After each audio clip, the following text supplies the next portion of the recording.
ठीक है, शुरू करते हैं। आज का हमारा लेक्चर है लेक्चर नंबर 8, चैप्टर 2 हम लोग पढ़ रहे थे क्लास 10th का। चैप्टर 2 कौन सा है? पॉलिनोमियल्स।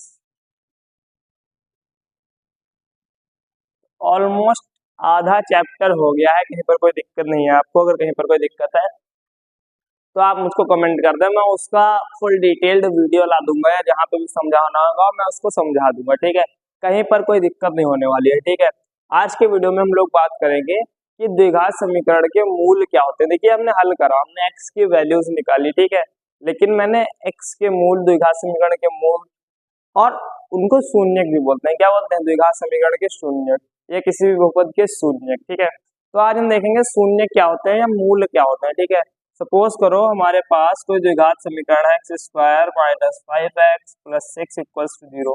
बहुत ही कॉमन सी समीकरण है, मैंने कई बार इसको यूज किया है, काफी लोग यूज करते हैं, पेपर में आने के बहुत ज्यादा चांसेस रहते हैं, इसीलिए इसको यूज करता हूँ मैं। X square minus 3x minus 2x plus 6 equals to 0। तो भैया x लोगे तो बचेगा x माइनस 3, माइनस 2 लोगे बचेगा x माइनस 3 इक्वल्स टू 0। तो यहाँ आ जाएगा x minus 3 x minus 2 equals to 0।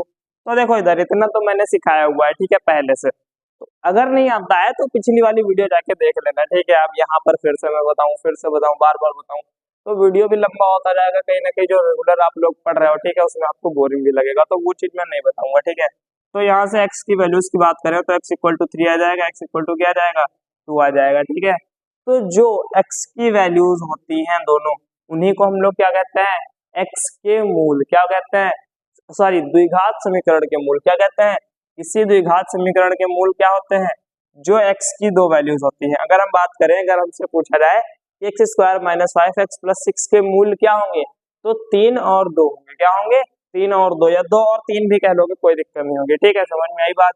या कोई कह दे कि द्विघात समीकरण के शून्य क्या होंगे। ठीक है, द्विघात समीकरण के शून्य मैं लिख देता हूँ। ठीक है, द्विघात समीकरण के शून्य क्या होंगे? 2 और 3। क्या होंगे? 2 और 3। अगर कोई कहे कि भैया मूल क्या होंगे, तो मूल भी यही होते हैं। किसी द्विघात समीकरण या द्विघात बहुपद के मूल क्या होंगे? 2 और 3 होंगे। ठीक है, इस वाले के समझ में आई बात? ऐसा नहीं है सबके। ठीक है, जिसके जो x की वैल्यूज होंगी द्विघात समीकरण के लिए, वो क्या होंगी? उसके शून्य कहलाएंगे समीकरण के, या उस समीकरण के क्या कहलाएंगे? मूल कहलाएंगे। ठीक है, बहुत आसान सी चीज है, ये आपको निकालना आता है, बस आपको नाम नहीं पता था कि ये होता क्या है, मूल क्या होता है, शून्य क्या होता है। तो हमने बता दिया कि भैया यही क्या है, शून्य भी है, यही क्या है, मूल भी है। ठीक है, कोई दिक्कत है नहीं इसमें। ठीक है, इसमें कोई दिक्कत है नहीं, बहुत ही बढ़िया तरीके से पढ़ा रहा हूँ, बहुत ही अच्छे में। ठीक है, अगर आप लोग जुड़ गए हो ना सीजन में, तो लास्ट में बिल्कुल मजा आ जाएगी, बिल्कुल धूम मचा दोगे। ठीक है, क्लास 10 हलवा लगने लगेगा। ठीक है, गारंटी है मेरी। ठीक है, तो यहाँ पर ये क्या होगा? द्विघात समीकरण के शून्य या मूल कहे जाते हैं। ठीक है, अब इन मूलों के साथ हमारे जो पिछले गणितज्ञ रहे होंगे, उन्होंने खेला होगा। खेला होगा कहने का मतलब है कि हो सकता है उन्होंने इसके साथ कुछ ऐसी क्रियाएं करी हो जिससे उन्होंने कुछ ऑब्जर्व किया। क्या किया? ऑब्जर्व। उन्होंने देखा कि ये जो मूल होता है, अगर हम इसको जोड़ दें, ठीक है, जैसे कि 1 3 है और 2 है, तो भाई कितना आ रहा है? 5 आ रहा है कि नहीं आ रहा है? कितना आ रहा है? 5। और देखा कि उन्होंने 5 कहाँ है इस पूरी समीकरण में? b की वैल्यू है कि नहीं? वैसे एक एग्जांपल से मैं इसको समझाऊं तो इतना ज्यादा बेटर नहीं रहेगा। ठीक है, या इतना ज्यादा बेटर हो ही नहीं पाएगा। देखिए, मैं एक दूसरा एग्जांपल अगर लूँ तो 2x square minus 5x plus 3 equals to 0। देखिए, लगभग सेम है। ठीक है, गुणनखंड यही होने वाले हैं, क्योंकि 3 दूनी 6 कैसे आएगा? 5 कैसे जुड़ के आना चाहिए, और 3 और 2 5 होता है, 3 दूनी 6 होता है। तो मैं इसको यही हल करूंगा, 2x square minus 2x minus 3x plus 3 equals to 0। तो भैया 2x कॉमन लोगे बचेगा x माइनस 1, माइनस 3 कॉमन लोगे बचेगा x माइनस 1 बराबर 0। तो x माइनस 1 कॉमन लोगे तो इधर क्या बचेगा? 2x minus 3 equals to 0। x equal to 1 आएगी, इसमें क्या आएगी? x इक्वल टू 3/2 आएगी। ये दो वैल्यूज आएंगी इस समीकरण के लिए, या इस द्विघात समीकरण के लिए। ठीक है, देखो बहुत आसान चीज है। ठीक है, बहुत आसान चीजें, कोई दिक्कत नहीं है। ठीक है, तो उन्होंने देखा कि अगर इसको जोड़ रहे हैं तो कौन सा नंबर आ रहा है? 5। उन्होंने देखा कि उन्होंने इसकी तुलना करी किससे? X square plus b x plus c बराबर 0 से। तो उन्होंने यहाँ पर ये चीज ऑब्जर्व करी कि b जो है, लेकिन यहाँ पर है -5, यहाँ क्या आ रहा है? प्लस का मान। उन्होंने कहा शायद हो सकता है वो माइनस के बी के बराबर हो। अगर हम कहते हैं कि ये 5 ना लिखूं, यहाँ पर क्या लिख दूं, इनका योग क्या होता है माइनस का, इस तरीके से क्या होता है बी, ऐसे करके लिख दें, ठीक है। तो उन्होंने देखा शायद सही हो जाए, देखो 5 तो आ ही रहा है, उन्होंने कहा कि अगर माइनस बी के बराबर होगा तो ऐसे आ जाएगा, ठीक है। माइनस यहाँ लगा है, बी की वैल्यू क्या है -5, तो क्या आएगा प्लस का 5 आ जाएगा।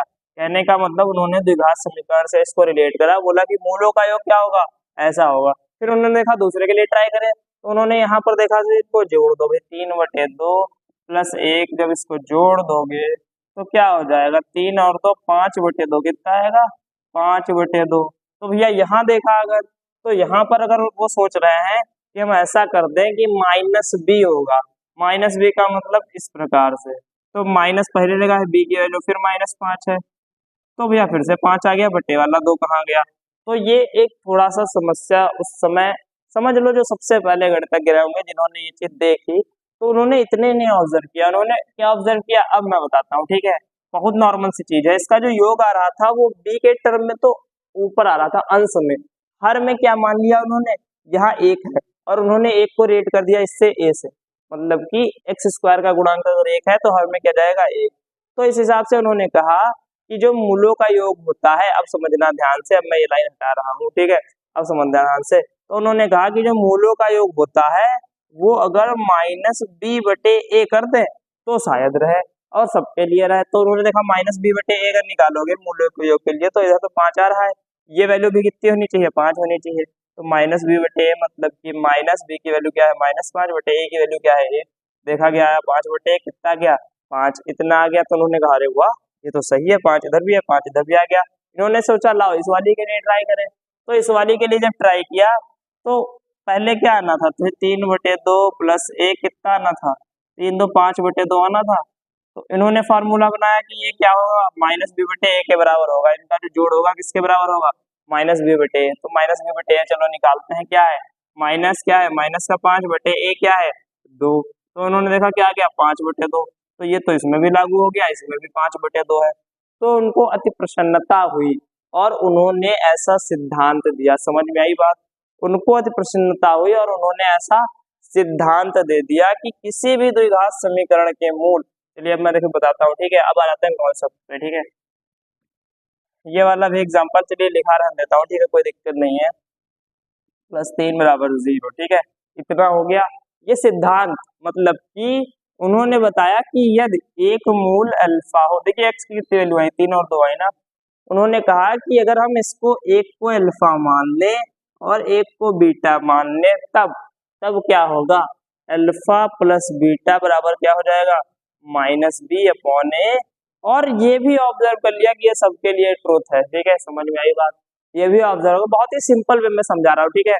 उन्होंने उस समय जैसे भी उसको ऑब्जर्व किया है, लेकिन सबसे आसान तरीका आपके लिए जो ऑब्जर्व करने का है, या आप कैसे ये समझ सकते हो कि -b/a होता है, वो यही है, ठीक है, समझ में आई बात। ये नहीं कह रहा हूँ कि उन्होंने भी ऐसे ऐसे किया होगा, लेकिन आपको समझाने का जो सबसे इजी मेथड है वो ये है, समझ में आई बात। ये मत भी कमेंट आ जाए कि ये ऐसा ऐसा नहीं हुआ था, ऐसा ऐसा नहीं, ठीक है, समझ में आई बात। तो क्योंकि उस समय पर जो वैज्ञानिक थे वो बहुत ज्यादा दिमाग वाले हुआ करते थे, ठीक है, स्मार्टफोन्स नहीं थे तो बहुत दिमाग हुआ करता था लोगों के पास। अब तो दुनिया स्मार्टफोन में घुसती जा रही है, सही यूज भी करते हैं लोग, आप लोग अगर पढ़ रहे हो तो सही यूज लो, लेकिन मैंने देखा है कई सारे बच्चे फोन लेकर के पढ़ाई छोड़कर सब कुछ होता है फोन में, बहुत बेकार चीज है, ठीक है। चलिए आते हैं कॉन्सेप्ट पे, क्या है alpha plus beta equal to क्या है -b/a। उन्होंने ये भी देखा कि अगर उसकी गुणा कराई जाए तो c/a के बराबर है। देखो अगर 3 दूनी 6 आएगा, लेकिन बटे में नहीं आएगा, यहाँ देखो अगर तो इसकी गुणा कितनी आएगी 3/2। उन्होंने देखा क्या है 3/2 c/a के बराबर है। तो उन्होंने एक और सिद्धांत दिया कि इसकी गुणा क्या होगी, अल्फा मल्टीप्लाई बीटा जो होगा वो क्या होगा c/a के बराबर होता है। और ये क्या है सारे द्विघात समीकरण के लिए क्या है ट्रू है, सार्वभौमिक सत्य है हर द्विघात समीकरण के लिए। ये दो चीजें, ठीक है, ये दो चीजें क्या है मेन फॉर्मूले हैं, इनको आप लोग क्या कर लो नोट में लिख लो या नोट्स बना लो, इसको बिल्कुल समझ लो। अभी आगे आने वाले वीडियोस में इसको बिल्कुल पिएंगे, ठीक है। एक्सरसाइज भी हमारी इसी पे बेस्ड है, देखेंगे कैसे क्या सारे सवाल लगेंगे, सारी चीजें इसी से हम लोग करने वाले हैं, कहीं पर कोई दिक्कत होने नहीं वाली है, ठीक है। अब चलिए मैं एक बात बताता हूँ आपको, ठीक है। अब मान लो, ठीक है, हम हमसे कहा गया कि इसको हल किए बिना, ठीक है, क्या कहा गया, इसको हल किए बिना किसी भी द्विघात समीकरण को, इसको मैं हटा देता हूँ, ठीक है, कोई दिक्कत नहीं है। मान लो हम चाहते हैं कि हम इसके मूल इनका उपयोग करके निकालें कि इसके मूल की वैल्यू क्या होगी, ठीक है। तो मूलों का योग हम निकाल सकते हैं, इस फार्मूले से क्या निकाल सकते हैं, मूलों का योग। मान लो इसके माना इसके मूल, इस तरीके से आप लिख सकते हो, माना समीकरण के मूल क्या है, माना समीकरण के मूल क्या है, अल्फा और बीटा है, ठीक। ऐसे भी लिख दो तो भी काम हो जाएगा, ठीक है। ऐसे डायरेक्ट लिखोगे बराबर नहीं है, तो अल्फा कमा बीटा है ऐसे लिख दो, बराबर करके मुझे लिखना ज्यादा बढ़िया लगता है, ठीक है। आपको जैसे मन करे वैसे लिख लेना।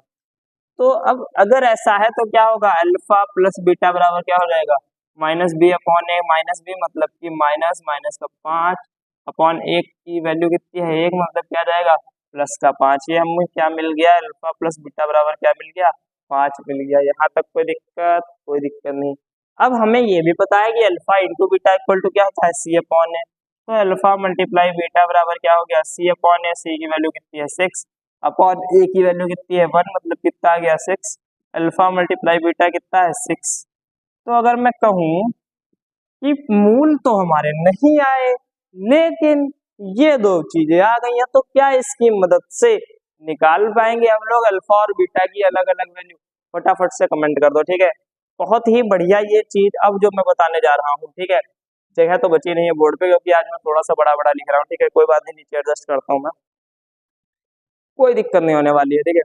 हमारे पास ये वैल्यू है और ये वैल्यू है, तो अगर हम कहें कि इन दोनों का यूज करके क्या हम अल्फा और बीटा की वैल्यू ला सकते हैं, तो भैया बिल्कुल ला सकते हैं, ठीक है।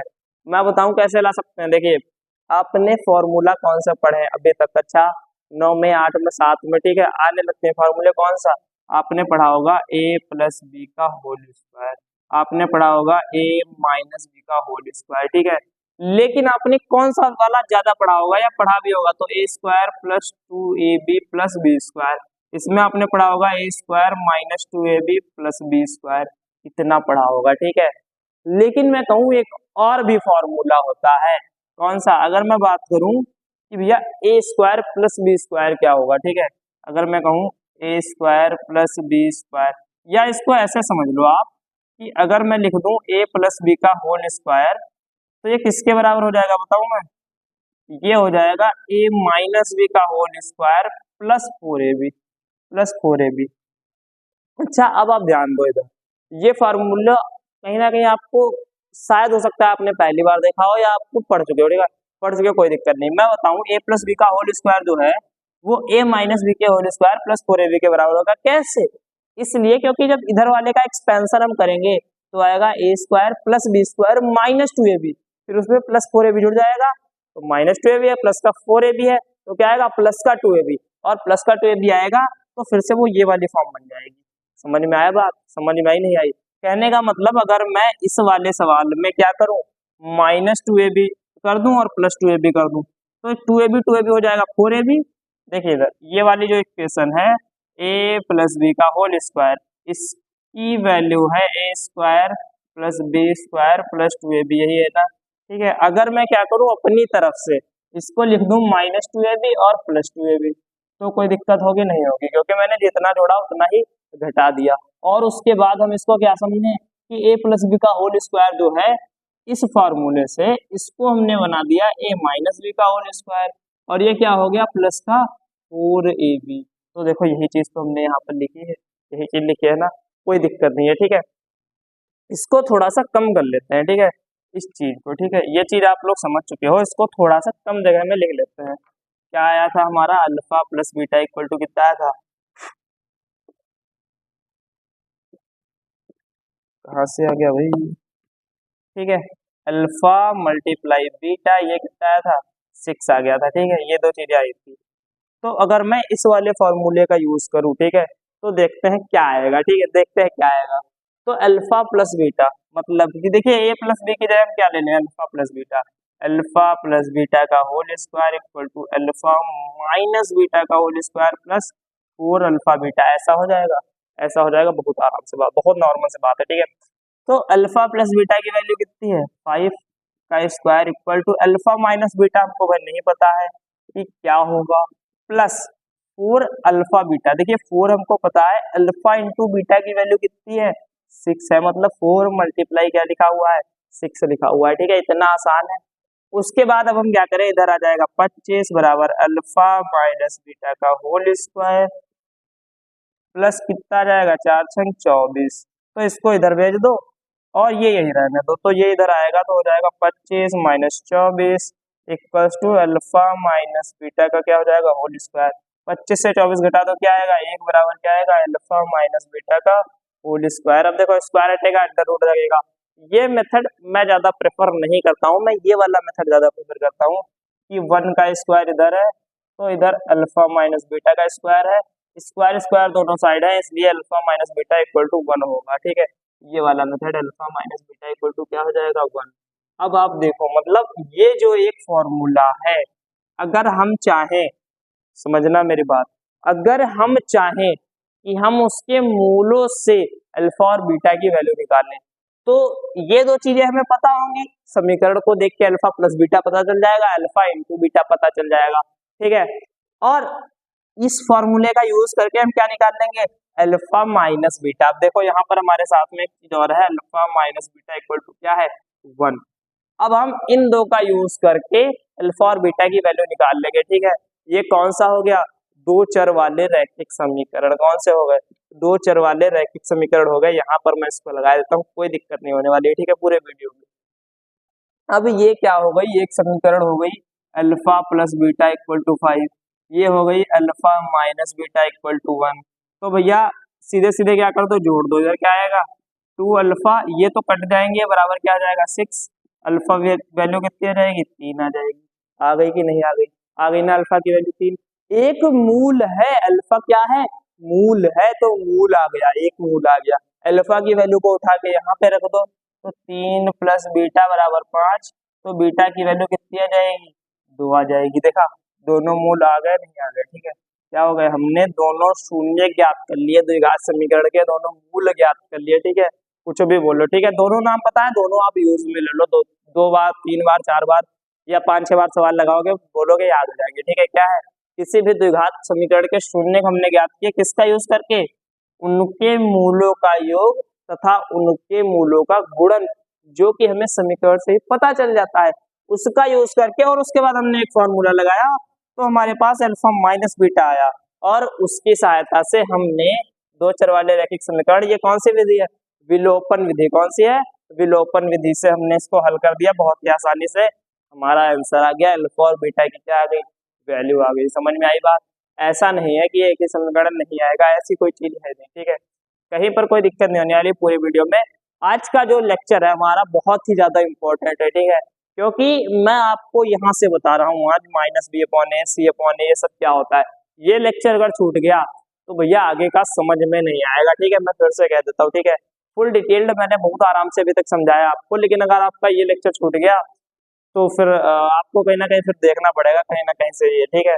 तो इस लेक्चर को जरूर से अटेंड करें, जरूर से अटेंड करें, ठीक है, क्योंकि अब आगे वाले लेक्चर जो हैं वो सब इसी पर बेस्ड होने वाले हैं, ठीक है।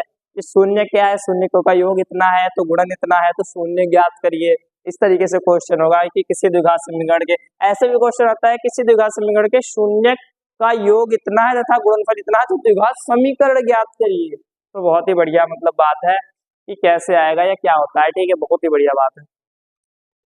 अब क्या होता है, शून्य की सहायता से जब हम समीकरण लिखते हैं तब क्या होता है, उसकी बात मैं कल के वीडियो में करूंगा, ठीक है। यह है लेक्चर नंबर 8 और कल का वीडियो जो हमारा होगा लेक्चर नंबर 9, उसमें हम लोग इससे समीकरण बनाना भी सीखेंगे। मैं सोच रहा हूँ कि इससे बेस्ड कुछ सवाल भी आपको लगवा दूं, ठीक है। हो सकता है लेक्चर नंबर 10 में मैं समीकरण बताऊं, कोई दिक्कत नहीं होगी, मैं कुछ सवाल साथ में लेकर के चलूंगा, ठीक है, आपकी अभ्यास कीजिए। इससे जो पहला वीडियो था, ठीक है, बहुत ही बढ़िया वीडियो है, मैंने 10 सवाल उसमें एक्सप्लेन करवाए हैं फुल हाई स्पीड पे जितना मैं लगा सकता हूँ, ठीक है। आप लोग तो बहुत ज्यादा मतलब लगा सकते हो, कोई दिक्कत नहीं है, जितना मतलब फास्ट हो सकता है समझाने की उस वे में मैंने समझाई है, कोई दिक्कत नहीं होने। पूरी वीडियो को फटाफट से यहाँ तक अगर आप लोग देख लियो तो वीडियो को भैया एक लाइक कर दिया करो, ठीक है, बहुत मेहनत लगती है, सेटअप होता है फिर बनता है वीडियो, ठीक है। तो क्या करना, वीडियो को लाइक कर लो, चैनल को सब्सक्राइब कर लो, फिर मिलते हैं अगले पार्ट के साथ। पूरी सीरीज चलेगी टेंस की, डोंट वरी।